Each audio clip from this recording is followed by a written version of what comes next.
Hello, this is the Han Informer, and today I'm giving you my 2021 review of Reaper's Revenge. So Glenn of Fall Ritual and his girlfriend and I all went to Reaper's Revenge on Sunday, September 26th. It was so much fun. We loved our experience. It was so cool. Every attraction was on point. It's so well done, and I'll get into the attractions in the order that we went through. And the way Reaper's Revenge works is you wait in one line, whether it be general admission or you get the upgrade for VIP and get on the wagon faster, and you wait in that line, and they have a video playing of the rules, and it is done by the creative director, Kelly Michael, and he's talking and telling you the rules. And this year they changed the theme from last year. It was different. The video this year is different. They have a couple of the same jokes and they're still funny, but they have a filter on it where it looks like it's black and white and he looks dapper. So I thought that was cool. I like that they even, for the video talking about the rules,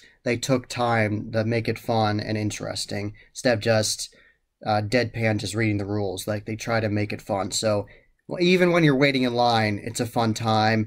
And when I was there was an actor roaming around. There was a clown scare actor with a horn, and she was running around and pressing the horn and scaring people. So that was awesome. And thank you very much to Reaper's Revenge for inviting Glenn and I out, Fall Ritual and I, for media night. We weren't able to attend on that night because that's when I'm going to be in Florida. And we both wanted to go, and we knew we could go on the 26th. And they are very accommodating and said, great, we'll see you then. And Amy met up with us after we went in, and we got media access, and they gave us a free VIP upgrade. And the VIP, for your knowledge, the VIP ticket you get is this little ticket that is a red ticket with Reaper's Revenge on it, and the general admission would be green. And you give that ticket to the ticket taker once you get in line for the Haunted Hayride, and then you get in your respective lines, either VIP line or the general admission line, and then you will get on the wagon.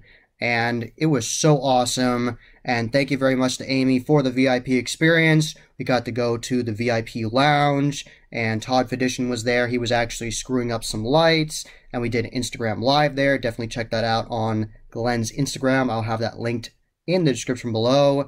And we got to talk to Kelly Michael, the creative director. We got to do the live stream with both Todd and Kelly, and Amy was talking in the background too, and it was so awesome. And thank you very much to Glenn's girlfriend for recording it. She did a great job, so major props for that. Great job.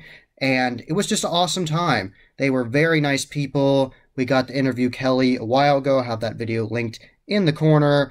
And they're just really nice people that put on a world-class attraction. Before I even talk to you more about these attractions, just go check out Reaper's Revenge. Go ahead and test your fate. You will enjoy it. You'll get scared. You'll laugh. You'll ooh and you'll ah because of the awesome scenes they have. It's just going to be a wonderful night out of scares and thrills and spookiness, and you're just going to love it. I guarantee it. You're going to have a great time. So because of our VIP access, we got to go in the VIP ticket line, and we were on the first wagon of the night. And right off the bat, it was very creepy and eerie. And the soundtrack and the sound at Reaper's Revenge is the best I've seen on Haunted Hayride. It's really good quality. You can really hear it. It's not scratchy. It's very loud. It's very intense. And you have no trouble hearing what people have to say. This year, some of the actors will touch you unless you get the green glow necklace that says, don't touch me. But they joke with you ahead of time. The person that comes on the wagon tells you the rules, that you are up for fair game if your glow necklace is hidden. So let's say you're wearing a hoodie and you let the necklace go under your hoodie some and the actors can't see it, they're going to touch you. But if you have it visible, they won't. So it was funny that they joked about that. It is the best Haunted Hayride I have been on, and Glenn would agree. When his review comes out, he'll definitely say the same, and also his girlfriend agrees. We were so impressed by the hayride. I went on the hayride last year, and I went when there was just the 3 attractions instead of all 5, and it was so different this year from last year. They've done so many cool changes. It's so eerie. The actors are so pumped, and sometimes they're touching your hair, and sometimes they're growling at you. And we were all sitting near the back of the Haunted Hayride, and that's one of my favorite spots to be on a Haunted Hayride, whether you be in the center or the back. I don't like being in the front because it's hard to get scares there, but Reaper's Revenge will scare you. Doesn't matter where you are in the wagon, they will scare you, guaranteed. But we were in the back, and I loved it. It was awesome. I liked the actors are able to linger on the back of the hayride, so I really enjoyed that. And in this one scene, I'm not going to ruin it for you, but this one scene, the actor said, "We choose you," and I'm like, what? And 3 scare actors came at me, and 2 of them grabbed me by my legs and pulled me through the middle of the hay wagon in the hay, and that was insane. They were very strong. They just did it like it was nothing. And then one of the actors who didn't actually grab me, he just chose me. He had a prop axe, and he said, "I hope you enjoy seeing the show from there." And I'm like, what's that mean? Like, I'm laying down, what am I doing? And then he acted like he was trying to kill me with the axe. So that was really insane. And then he was like, "Go back to your spot." And I'm like, okay. And then I got up and got back to my spot. And that was really insane. Very unique experience. I have never experienced that at any other haunted hayride where they actually grab you and pull you through the hay. I've never seen that at any other hayride. So that was very impressive. Shout out to all those actors in that scene. I'm not going to tell you what scene. You'll have to see it for yourself, but it was so cool. And they did lots of changes to the hayride this year. They changed the opening of the hayride. I'm not going to tell you what they did, but you will see changes. If you've been here last year or in previous years, it will be different, and it's still awesome. Still really good opener. And there's a new scene on the Haunted Hayride that was definitely a new favorite for me on the Reaper's Revenge Haunted Hayride. It was so good, and they are calling it the Tomb Area, so you can just guess what that means. I'm not going to tell you what's in it.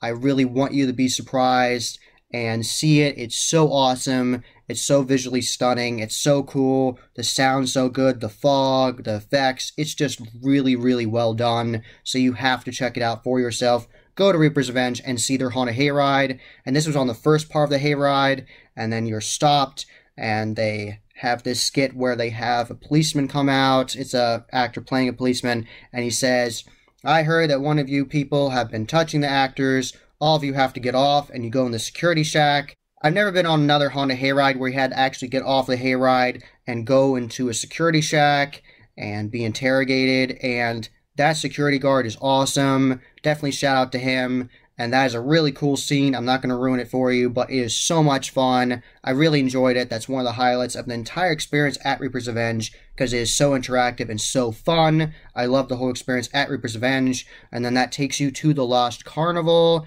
and they still had hand sanitizer on location. Throughout the attractions, you could use hand sanitizer after each attraction, so that was cool to see.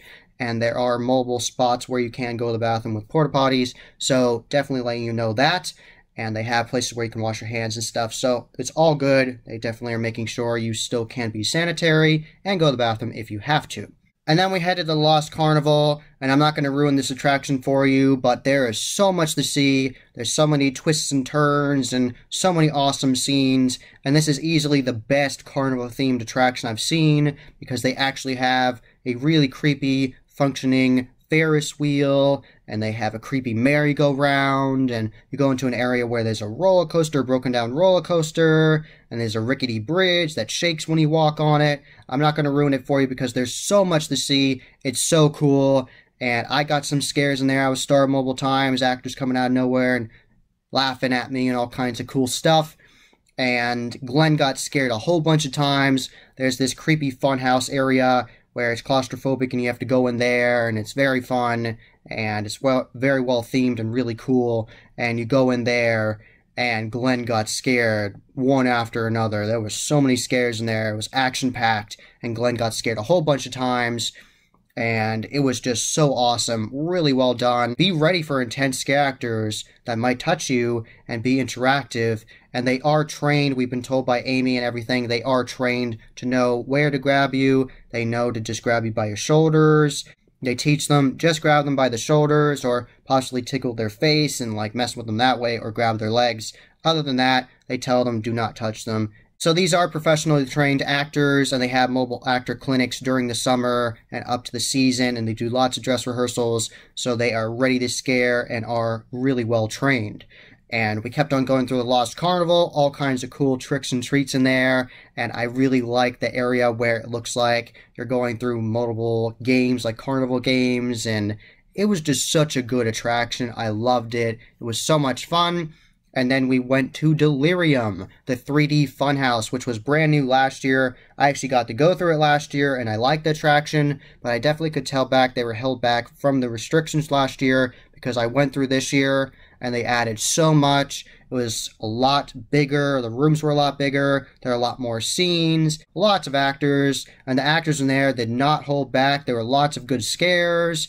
3D effects looked awesome, and I was taking my time looking at all the different effects on the walls, and I could pick out some of the killer clowns from outer space on the walls, and Jack the Clown from Halloween Horror Nights was on there. So I really liked that. I thought that was fun, and it wasn't just like they said. Paul Cottran, the owner, said, this is not going to be a 3D haunt where there's just specs on the walls. We have really good designs on every area, and he is not wrong. There is. This is a really good 3D haunt, and this is the kind of 3D haunt where you go through and it's not just going to be fun, you're going to get scared. So you're going to get the cool effects and the vibrant effects of the 3D, and also really good quality, high impact scares. So be ready for that. Don't go in thinking, oh, it's just a fun house. No, you're going to get terrified. I'm not going to ruin the scare for you, but one scare actor, you know who you are. If you're watching this video, you know who you are. And you scared Glenn really well, and then you scared me really well, and I didn't expect that, and that was awesome. I'm not going to ruin the scare technique or the scare at all.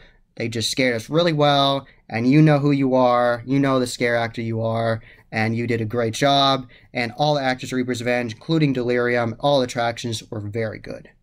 And when we went through Delirium, Kelly Michael, the creative director that we talked to earlier and are friends with, he actually went along with us through Delirium and checking to see how the actors were doing, and he was loving it. And he told us beforehand, he said they were doing dress rehearsals, and he said that they went through multiple times from the days they were open on Saturday and the Friday before, because this was opening weekend, and he said the actors were really good, and he obviously was having a great time. He got back on the wagon for the rest of the Haunted Hayride, and I really loved the scenes they have on there, and that final scene where you meet the Reaper of Reaper's Revenge. That scene is so loud, so impactful, so cool. The best ending of a Haunted Hayride I've been on. And then you get off the hayride, and then there are some porta potties, and you can go to the bathroom if you need to, and wash your hands, of course. They have hand washing stations, and more hand sanitizer if you need it. And then you can go through Pitch Black and Sector 13. And if you don't want to go through Pitch Black, you can just walk right past it and go to Sector 13 instead. And they have a rule for the attraction where they don't want you wearing any glasses, even if they're prescription glasses or hats and things, because they don't want you losing them, accidentally bumping into a wall and breaking your glasses and things like that. So they care about the customers. They have security cameras in all the attractions, including Pitch Black. So if they know you're terrified and they know you're lost and you really can't find your way out of there, they will get someone that is part of the staff, and the actors will help you get out of there and take you to one of the emergency exits. They are trained to, all the actors and all the attractions are trained to be safe and get people out if they are too scared. And there are like 10 emergency exits for Pitch Black because it is so scary. So I was the leader of the group. I went first, and Glenn had his hand on my back to know he was going, and his girlfriend had her hand on his back, and we were going through the attraction that way. And it is intense. Really scary because you don't know where you're going, and I was feeling all the walls, and there was all kinds of twists and turns, and I'm not going to ruin the attraction for you because it is something else. It is the best dark maze I've gone through. It is not like other haunt attractions where you go through a little area that's dark and they might have some things hanging in front of you. This is something else. This is very dark. You have no idea where you're going. It's very twisty and turny. The textures on the walls change. Sometimes you think you finally understood the pattern of which way the wall went, and then they switch it up on you and it goes another way. So it is really intense. And I know it is a very scary attraction, but please touch the walls and feel all the textures on it. They put a lot of time on making sure there are different textures you can touch on the walls. It is definitely still the scariest haunt attraction I have gone through in my entire life. It is so scary. It's so interactive. It's so cool. And I highly recommend going through Pitch Black, face your fears of the darkness, and do it. It's really intense. And the scare actors are in there. It's not just the textures and everything. There are scare actors in there grabbing your legs in the dark, and it's really intense. So definitely check it out. After we survived Pitch Black and got our bearings from being in the dark for so long, and we looked, and they have zombie paintball there if you want to do that, and you can get different amounts of pellets where you can shoot the targets and at zombies, which is fun if you want to do that, and there's a bench you can sit down at if you want to calm down. and then we went into Sector 13, and Sector 13 is something else. It is the best apocalyptic haunt I've gone through right off the bat. It's intense. The person that's telling you to be in line is acting like a military commander, and they're like, get in line, stay in line, straight, make sure everyone's right behind each other. And it was really cool. It's like a drill sergeant, and there is an intense loud soundtrack playing when you're even waiting, and you see the impressive facade of Sector 13. There's catwalks up there with guards, and they're shining their flashlights at you and everything, and it's really cool. And then you finally get to go in, and I'm not going to ruin the experience for you for this. It is a one-of-a-kind attraction. I have not gone to another attraction that was like this, and it's just something else. It's just so cool, so well done, so much misdirection, so many cool props and effects. There were strobed areas where you had no idea where you're going with curtains. There were twisty-turny areas, there were dark areas, and the doctors were insane. They were grabbing people and putting them on operating tables and acting like they were going to saw their arms off, and you were going in cages, and there was even an area when you went up some steps and went down some steps, and they actually changed the layout for this year from previous years. So it is a really cool attraction. I loved it. I loved the interactivity. I love the actors. So Reaper's Revenge is a world-class attraction. I absolutely love the event. You have to go check out Reaper's Revenge. And this is my Reaper's Revenge merch right here of the Reaper of Reaper's Revenge. I got this years ago, and I just really highly recommend going to Reaper's Revenge. I had a wonderful time, and thank you very much, Reaper's Revenge, for inviting us out for media with Glenn, his girlfriend, and I. Thank you very much. You all treated us very well. Shout out to Amy Black, Todd Fedition, and of course Kelly Michael, and everybody that was helping them put on the event, and all the awesome actors. And definitely shout out to the owners of Travis and Michael and Paul Cochran, all the owners there, including Todd Fedition, who's one of the owners. So definitely shout out to all of them. You all put on a really awesome show, and I love it. And I really love your passion for the haunt industry, and you put on an excellent show that you should be proud of. It is so good, and everyone did an awesome job. This is one of the best haunt attractions you will go to. It is so good, so well done. You will not be disappointed. And it was awesome. I didn't tell you this earlier on, and we actually got to tour the area where the actors get their costumes and their makeup and their masks, their costume masks. And it was so cool. It was very exciting to see that. I had never seen that before, and at Reaper's Revenge, and I loved that. So it was a really awesome experience. And again, thank you very much to all the people I just mentioned, all the staff, all the crew, all the security, everybody there. You put on an excellent show, and you should be proud of what you've done. You did an excellent job, so be proud of yourselves. You are definitely one of the best haunt attractions in the world. That was the Haunt Informer. I hope you enjoyed. Subscribe and hit that bell icon so you get a notification every single time I put up a new video. Give this video a thumbs up and share it with your friends. And I am on social media. I am on Instagram, Facebook, and Twitter. You can find all those links in the description below. And as always, happy hauntings.